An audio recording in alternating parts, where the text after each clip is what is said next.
प्यारे बच्चों नमस्कार। मेरा नाम है शिव कुमार यादव और आप सबका CUDP लर्निंग चैनल पर बहुत बहुत स्वागत है। हम इस समय सामाजिक विज्ञान का 3 नंबर का प्रश्न आपका क्लियर करा रहे हैं। इससे पहले वाले वीडियो में 2 प्रश्न हो गए थे, अब हम तीसरे प्रश्न से आगे चलेंगे। ध्यान से प्रश्न पढ़िए और जैसे मैं कहता हूँ वैसे उत्तर याद करिए और वही इतना लिखिए भी, ठीक है। प्रश्न लिखा है, उन महत्वपूर्ण कारकों का उल्लेख कीजिए जिनके कारण यूरोप में राष्ट्रवाद का उदय हुआ। मैंने क्या बोला? उन महत्वपूर्ण कारकों का उल्लेख कीजिए जिनके कारण यूरोप में राष्ट्रवाद का उदय हुआ। तो देखिए इतना बड़ा उत्तर है, आपको ये नहीं याद करना है। मैं अभी इसको पढ़कर सुनाऊंगा, थोड़ा समझाऊंगा, लेकिन आपको ये याद नहीं करना है। उत्तर मैं आपको दिखा रहा हूँ कितना छोटा सा है और आपको याद करा दूंगा। बस इतना लिख देंगे, आपको 3 नंबर मिल जाएगा यहाँ से यहाँ तक। पहले मैं थोड़ा सा इधर पढ़ लेता हूँ फिर उधर आऊंगा, ठीक है। तो देखो बच्चों, इस प्रश्न का देखो, प्रश्न क्या था? उन महत्वपूर्ण कारकों का उल्लेख कीजिए जिनके कारण यूरोप में राष्ट्रवाद का उदय हुआ। थोड़ा सा समझेंगे। जर्मनी, इटली और स्विट्जरलैंड 18वीं शताब्दी के मध्य राजशाहियों, डचियों और कैंटनों में विभाजित थे। ये आप समझ सकते हैं। अगर आपको ये भी याद हो जाता है तो लिखिएंगे तो और बढ़िया रहेगा। नहीं लिखेंगे तो जो मैंने बताऊंगा वहाँ पर वो चीज़ लिखिएगा।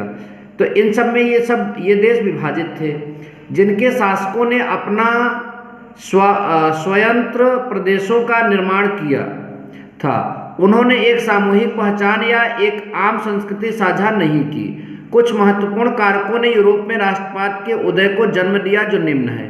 तो आपको बच्चों यहाँ से लिखना है और यहीं से आपको याद करना है। कुछ महत्वपूर्ण कारकों ने यूरोप में राष्ट्रवाद के उदय को जन्म दिया जो निम्न है। यहाँ से कुछ महत्वपूर्ण कारकों ने यूरोप में राष्ट्रवाद के उदय को जन्म दिया जो निम्न है। सबसे पहला नंबर बच्चों ध्यान से देखिए क्या लिखा है। नए मध्यम वर्ग का उदय। दूसरा नंबर उदारवाद की विचारधारा का प्रसार।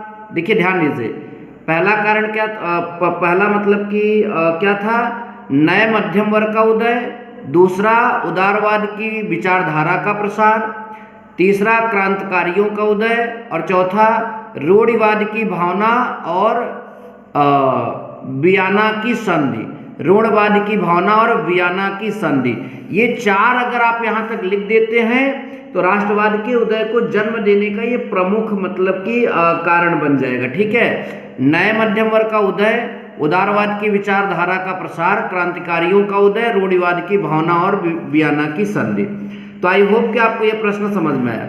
चौथा देखते हैं, 19वीं सदी में यूरोप में राष्ट्रवाद के विकास के लिए उत्तरदायी किन्हीं 4 प्रमुख कारणों का उल्लेख कीजिए। 19वीं सदी में यूरोप में राष्ट्रवाद के विकास के लिए उत्तरदायी किन्हीं 4 प्रमुख कारणों का उल्लेख करना है। आप यहाँ से उत्तर में इतना लिख सकते हैं, डायरेक्ट आप हेडिंग डाल सकते हैं चारों कारणों का। यहाँ पहले देखिए 19वीं सदी में यूरोप के राष्ट्रवाद के विकास के लिए, पहले यहाँ तक आप देखो प्रश्न लिखने का स्टाइल भी होना चाहिए। जो पूछ रहा है पहले उतना मिलाकर, जहाँ किन्हीं लिखेगा वहाँ पर आप कहेंगे कि ये निम्नलिखित है। लिखिए देखिए, 19वीं सदी में यूरोप के राष्ट्रवाद के विकास के लिए प्रमुख उत्तरदायी कारण निम्नलिखित हैं, ठीक है। तो पहला क्या था? फ्रांसीसी क्रांति का प्रभाव। बहुत ध्यान से देखिएगा, याद जरूर होगा। फ्रांसीसी क्रांति का प्रभाव, तो ये हेडिंग है। फ्रांसीसी क्रांति 1989 में हुई जिससे विश्व भर में जनतंत्र का प्रसार किया, जिसने विश्व भर में जनतंत्र का प्रसार किया। ये फ्रांसीसी क्रांति 1 नंबर का प्रश्न ऑप्शनल में पूछता है तो 1779 आप याद रखेंगे, ठीक है। फ्रांसीसी क्रांति 1789 में हुई थी जिसने विश्व भर में जनतंत्र का प्रसार किया। पहला यहाँ पर कारण हो गया आपका, ठीक है। दूसरा औद्योगिकरण एवं मध्य वर्ग का प्रभाव। तो देखिए इसमें लिखेंगे हम, इन प्रक्रियाओं ने यूरोप के देशों में नए सामाजिक समूहों को अस्तित्व में लाया। इन प्रक्रियाओं ने यूरोप के देशों में नए सामाजिक समूहों को अस्तित्व में लाया। इन प्रक्रियाओं ने यूरोप के देशों में नए सामाजिक समूहों को अस्तित्व में लाया। तो ये आपका दूसरा हो जाएगा बच्चा। तीसरा रोमानीवाद का प्रभाव। 18वीं सदी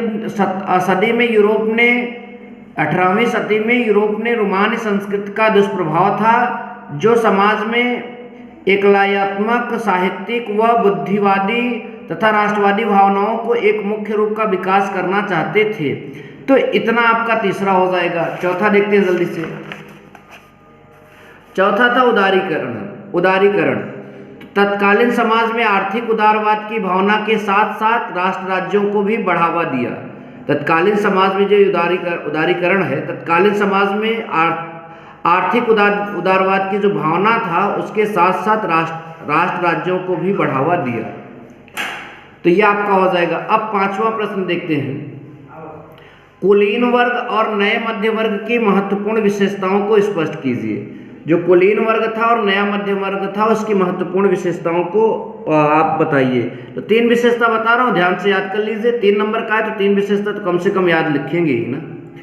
कुलीन वर्ग और नए मध्य वर्ग की महत्वपूर्ण विशेषताएं निम्नलिखित हैं। पहला, सामाजिक और राजनीतिक रूप से जमीन का मालिक कुलीन वर्ग यूरोपीय महाद्वीप का सबसे प्रभुत्व वर्ग, ठीक है, था। मैंने क्या बोला? सामाजिक और राजनीतिक रूप से जमीन का मालिक कुलीन वर्ग यूरोपीय महाद्वीप का सबसे प्रभुत्वशाली वर्ग था। याद रखिए पहली बात, मतलब यहाँ पर जो विशेषता थी इसके बारे में यहाँ पर बात कर रहे हैं। सामाजिक और राजनीतिक रूप से जमीन का मालिक कुलीन वर्ग यूरोपीय महाद्वीप का सबसे प्रभुत्वशाली वर्ग था। दूसरा है बच्चों, यूरोप के पश्चिमी और मध्य भागों में औद्योगिक इकाइयाँ, यूरोप के पश्चिमी और मध्य भागों में औद्योगिक इकाइयों और व्यापार में बढ़ोतरी हुआ और शहरों का विकास हुआ। यूरोप के पश्चिमी और मध्य भागों में औद्योगिक इकाइयों और व्यापार में बढ़ोतरी हुआ और शहरों का विकास हुआ। फिर सुनिए, यूरोप के पश्चिमी और मध्य भागों में औद्योगिक इकाइयों और व्यापार में बढ़ोतरी हुआ और शहरों का विकास हुआ। नंबर 4, औद्योगिकरण के कारण नए सामाजिक समूह श्रमिक वर्ग के और मध्य वर्ग जैसे उद्योगपति, व्यापारी और सेवा क्षेत्र के लोग अस्तित्व में आ गए। क्या लिखा गया समझिए।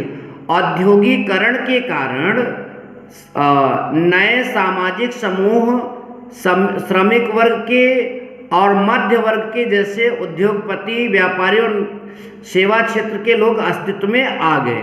और लास्ट नंबर आपका है, कुलीनों को प्राप्त विशेषाधिकारों की समाप्ति के पश्चात शिक्षित और उदारवादियों के मध्य राष्ट्रीय एकता के विचार लोकप्रिय हुए।